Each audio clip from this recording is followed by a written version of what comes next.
gonna. I don't know if it will sound weird because Sure, it will sound we're weird. inside for the first time. Yeah. Because it's so windy that you would have heard absolutely nothing. And also, we have cleaned the cabin so you can see We the have. floor, Yeah. which means that you can sit in here Don't and record a podcast. we'll get kicked out of the hoarders group if you can see the floor.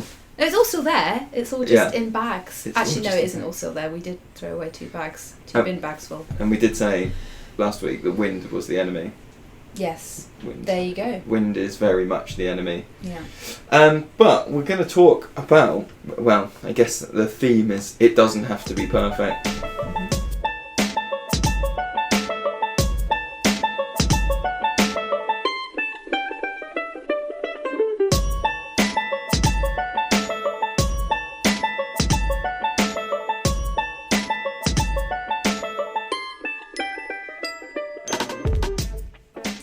So, does that spark anything? Well, when we were talking about this as a topic, what immediately sprung to mind was something that happens, it's a discussion that takes place a lot amongst forest school leaders, about kind of planning and when things don't go as you expect. Uh-huh. And so in your brain you're like, I forgot that resource, or but I was going to do that because something a kid said last week made me think that we should do this thing, and then I've ballsed this up in some way, which means that can't happen, or the weather has suddenly turned, and so therefore what I planned or hoped to happen wasn't going to happen. And how those moments where you might think you're failing a little bit, often the most amazing spontaneous stuff happens. So that you might miss if you're focused on your plan. That's often the thing, isn't it? Absolutely, completely. And and the weather being a great example, that you suddenly realise, okay, I can't do this because it's windy. And then like on Monday, it was so windy, and like the kids were absolutely fine, weren't they? They were really red faces, no hats, and we were kind of going. I was kind of going, do you want your hat on? I am really feeling quite wind battered now. They're like, no, it's fine. I was like, we've got some streamer stuff in the cabin. I think the thing is make that streamers and go for it. If you can get into the mindset that the children will show you what they need at any time, they are showing you, and as long as you can tune into that, the session will always be close to perfect because it's what they needed, and they, and that's. It's almost like, well, what would your perfect meal be? It would be you describe it exactly to someone, and they make it. And with the kids, well, they're not going to describe like my perfect session. I'd really like today if we could have this. But you watch them and you go, oh, okay, they want to run. Okay, right. Well, we're going to run that. Yeah. The I guess the difficulty, I think, is if you're looking at development over a longer term. I think that's where you. Maybe it's. I'm going to use the word compromise, because if you're looking at development over a long term with a group, you might have to compromise an immediate need for a longer term need.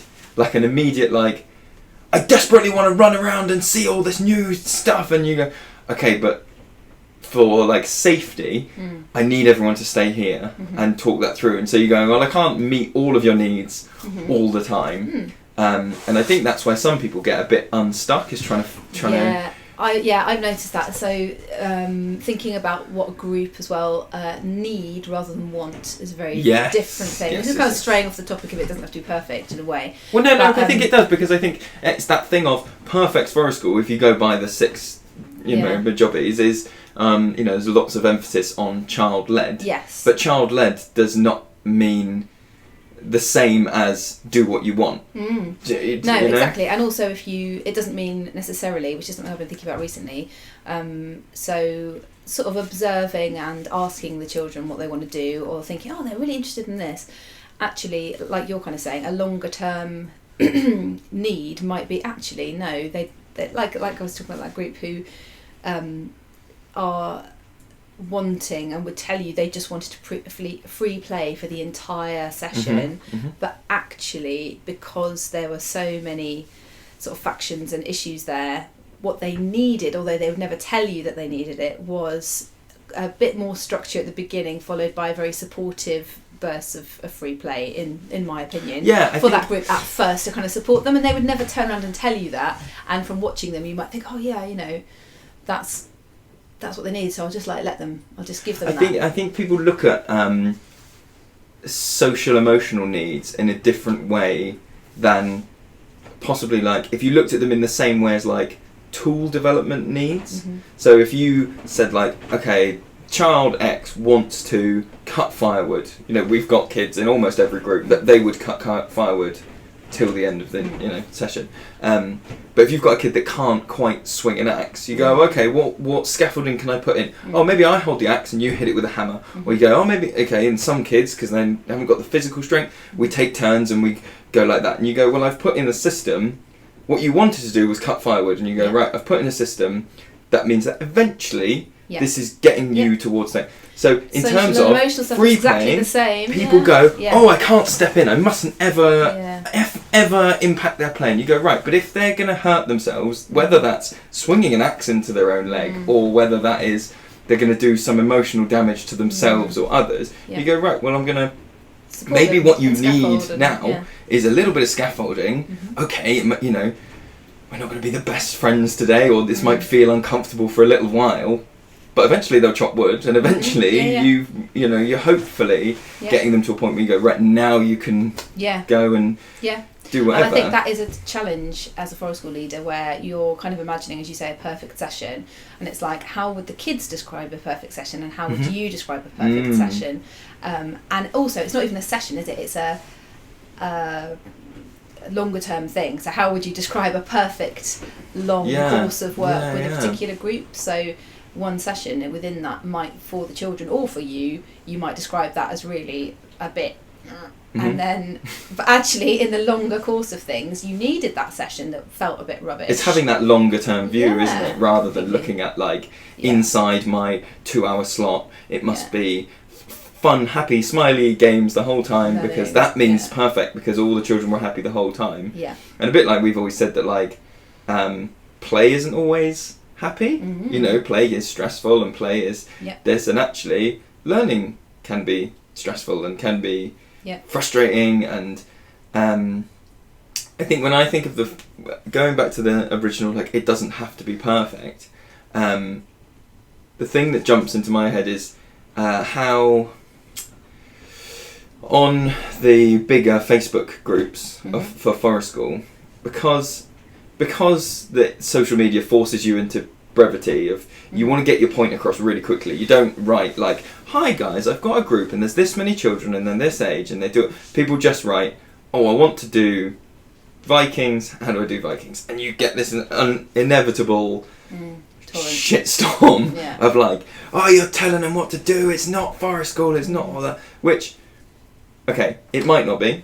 I do see the case for people saying like, feeling like they've got to defend it and constantly stand up for these are the six and it can't be that, but sometimes it might, if that person had the chance to explain, it might have been, but like I say, looking really long term, I know they're going to get loads out of this, and a couple of them are interested, but maybe I want to do, but you don't, no one writes that, and no one asks that, no one says like, oh, is this a long term plan for your group? And actually, one of the principals does mention linking to other learning, which people often forget because they focus on the child led side. So if kids are learning about that at school and are interested and have mentioned it and want to link it to their Forest School, then that's brilliant. That's even better, isn't it? I think a lot of it comes down to kind of trust, doesn't it? It's like trusting the kids, like you've said, that they will show you what they need, and trusting yourself as a practitioner that just moment by moment you're probably going to do the right thing and you're going to give the kids a great experience, even if in your eyes, as long as you're reflective, then you can. If you might get it wrong, it's okay. And if you can let go and have that trust in yourself, which is really hard, I think, because it is such a, it's a role that we step into because we really care. It's not greatly paid, because we are naturally reflective and we're on a continual learning journey ourselves, and we accept that. But with that sometimes comes quite a lot of self-doubt, I think, and over-analysing. We're kind of programmed to look at negatives, aren't we, as a species? It's beneficial. So being able to trust that actually whatever a session might throw at you, it's going to be all right, and you're going to do the right thing, and you've got your training. And the more experienced you are, the easier that is. Like I'm finding recently, not that I've got years and years of experience, but even as you notice sort of things that remind you of things that have happened previously. Like, oh yeah, something like this has happened before. I remember in my memory what I did with this, and the longer you're at it, the easier it becomes to become spontaneous and adaptable. Your library's just bigger, isn't it? Your library of experiences is bigger. Yeah. I was thinking as well. There's like that thing that social media does to everyone, where particularly I think if you're newer, you might be more susceptible to it than someone who's been in the game a really long, and that's not by no means us, but like people who are, is you look at someone's Facebook page or their Instagram account and you go, happy children in the mud, happy children whittling, maybe some happy birthday parties, and you go, you have to go, yeah, but I bet there was a kid that like kicked off because their hands were muddy and they cried, but you don't put, because I think if we were talking to other practitioners, you might be more honest. If there was a place to share things and go like, oh look, this child had a really difficult experience, and like, all doing that. But because our businesses also have to face parents, or we've all got professional relationships, and it's very scary. And I don't know that anybody ever would put stuff up and go, I'm not sure I did the right thing today. Completely. I know. And also when somebody posts a question or a query or a sort of moment of, I'm not really sure what I'm doing, the way that people jump in with such certainty sometimes really freaks me out. It's like, well, of course it's this, and you're like, is it? I wouldn't have necessarily said of course it's that, and maybe I'm wrong, and maybe I am not, And I think that ignores the big part of the FSA definitions is teaching holistically, isn't it? And so I've been listening this morning to How Children Learn, and it's saying that a lot of what you might call hard science is focused on, because that's the way that most sciences work, is extracting all irrelevant data. Right. So if it's like learning to read, all everything that isn't text on a page and the child either reading that thing or saying it out loud is kind of ignored. But that isn't how children learn in the world. They go, right, I'm going to throw shit at this. I'm taking in so much information and 90% of it is irrelevant to reading. But me reading this book, I'm looking at a picture, I remember pictures, or this is making me feel happy. Happiness feels like this. And there's so much data going on that again, it's a bit like I was saying, you can't say what a group needs in a Facebook post, or even I don't think you or I could describe an experience to each other and fully get across what we felt a child needed, or even what we needed in that thing, because there's so much going on. But like you say, people sometimes are very, well, this is my guideline on this, and I'm very hardline, and this is the principle I believe.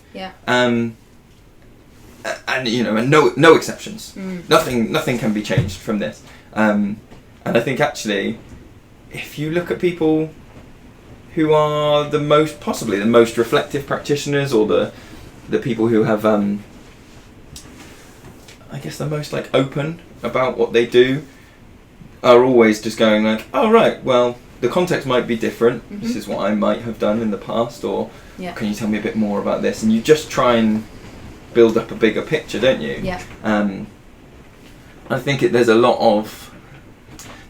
of people who are very binary about what forest school isn't, and are just like, it's not, and therefore it's awful, or it's not exactly my definition of this, and therefore it's awful. And that goes for that's not just a forest school thing, is it? That's the same with like, I mean, we've both been reading the Non-Violent Communication, and it's talking about how all of our language is built up around judgment, and that you can't see someone talk to their own child in a supermarket without, in your own head, analysing whether you think that's good, what you would have done, whether you think they've said the right, all that stuff. And you go, I don't know your life. You just got to, I wonder whether, as well, with forest school, it's in a way so personal and relevant to not only the group but the leader, and I wonder whether being able to observe other people's sessions, almost like a fly on the wall. Can you imagine if you could, without being a member of the group, just watch almost on telly just loads and loads of different forest school sessions and different forest school leaders, how reassuring and amazing that would make you. It would make you feel completely like it doesn't have to be perfect, because you watch so many different people's ways of doing things, and we don't really get that luxury. Like we've discussed it, haven't we, in local groups when we've seen people face to face on camps about the possibility of going to observe. Oh yeah, like peer mentoring and stuff. Yeah, as we said before, you and I are lucky in that we have one another to kind of bounce ideas between. Tell each other when we're shit. Yeah, tell each other when we're like, oh, I would have done that a bit differently. Why'd you do that? But having that wider network of physically going to watch other people, I think, for those moments where you are thinking, oh God, you know, how am I going to handle this situation? And I think that would be beneficial, because lots of people that I've talked to seem to stop their CPD once they get their level 3 certificate. Yeah. It's like, bang, sorry, that was a problem. I'm level 3 qualified. There is no more I need to learn about the subject. Do you reckon there are people who do that? I think there are people who don't maybe... There's probably people who don't have the luxury of time or money to invest in further CPD. I appreciate especially that. People who work in schools. But I do think there are people who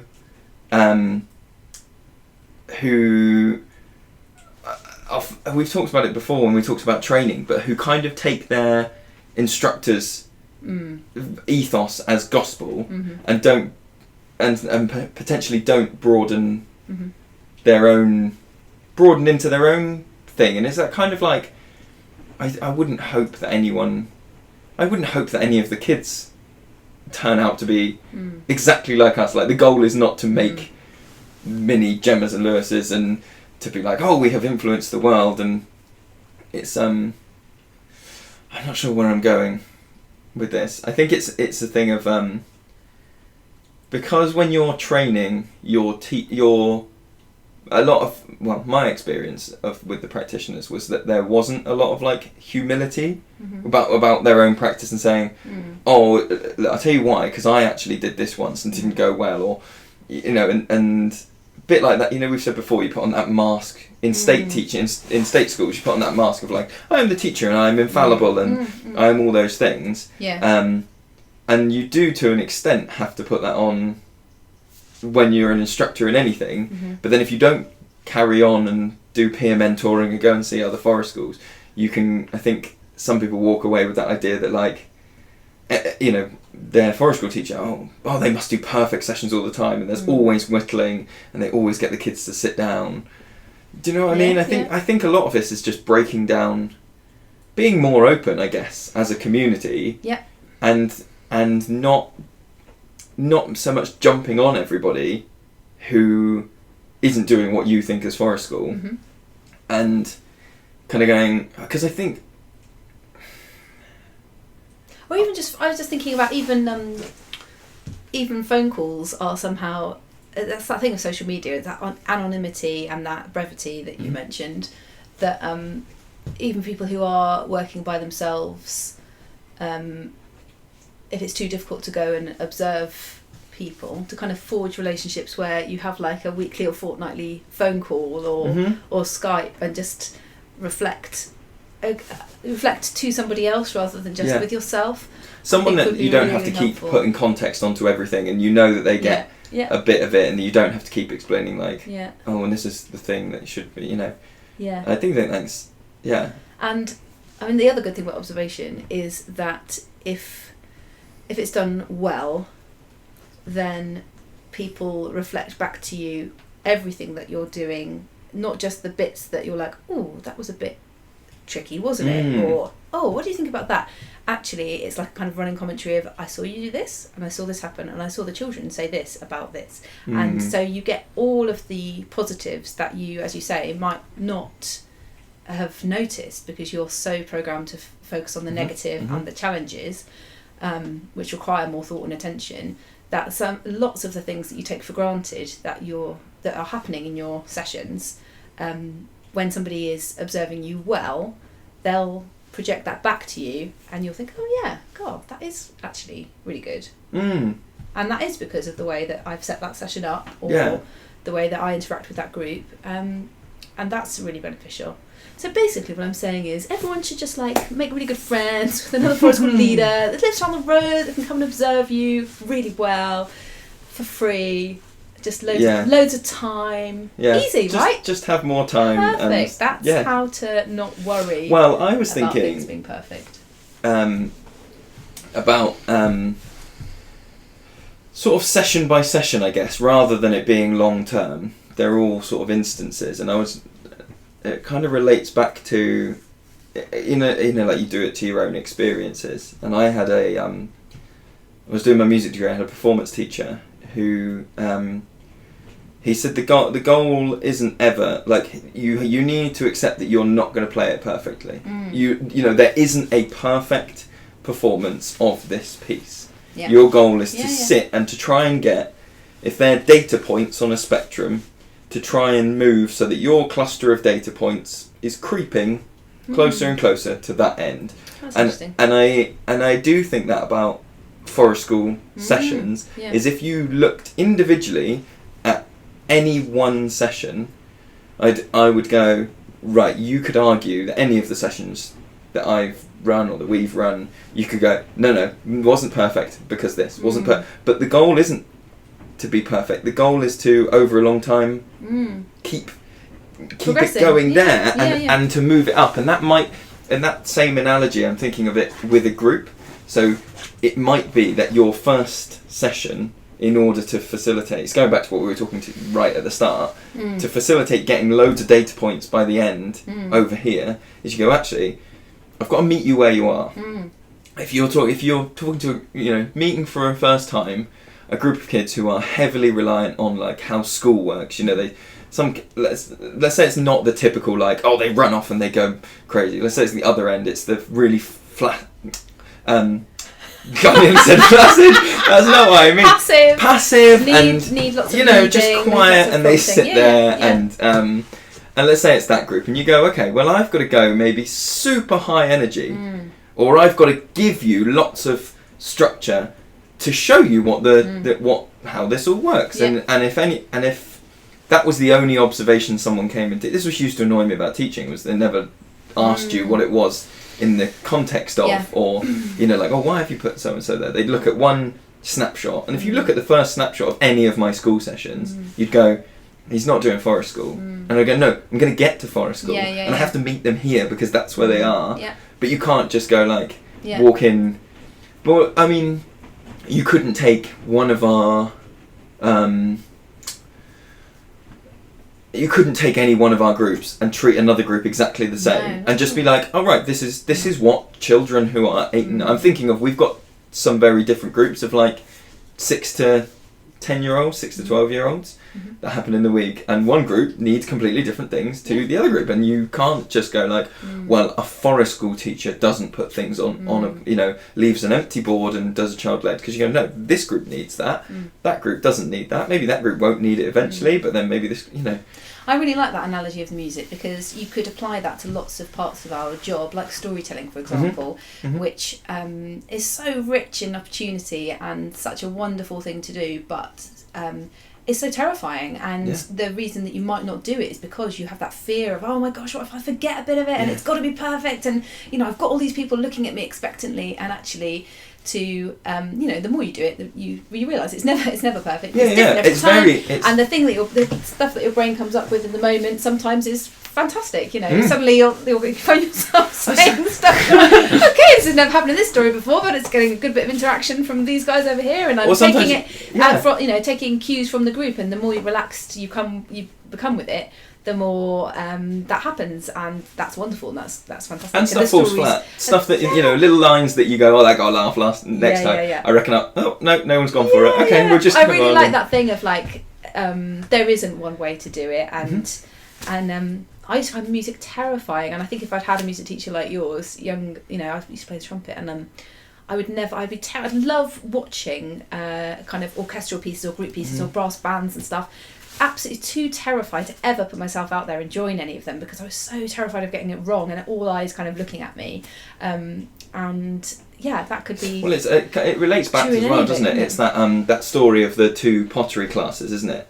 That's we've talked about this before. The one group of students are told they have 3 months to make a pot, and the other group are told you've got 3 months to make as many pots as you can. Right. And so one group spends hours making and working on this one pot that is okay, and the other class have got 300 pots in their belts. If they've got 300 data points. So rather than going, I'm going to put all my hopes on this one, and actually it sits right in the middle of the spectrum, they go, I've learned from that one, I've learned from that one, I've learned from that one, and they're all little drops forwards that you go, okay, just keep ticking it forwards, and I think it's quite freeing, like you say, for lots of things. Like, this is possibly why I am more gung-ho to do things than, because you have a little bit more, I don't know if you have a little bit more like, it might not be okay, and I'm looking at it as going, no, I need to get the shit ones out of the way. Like, I don't care about these, I need to do the shit ones. And like, I know in 3 years' time I'll be doing this well, but I'm quite happy that like that one's going to be 25% good, and that one's good.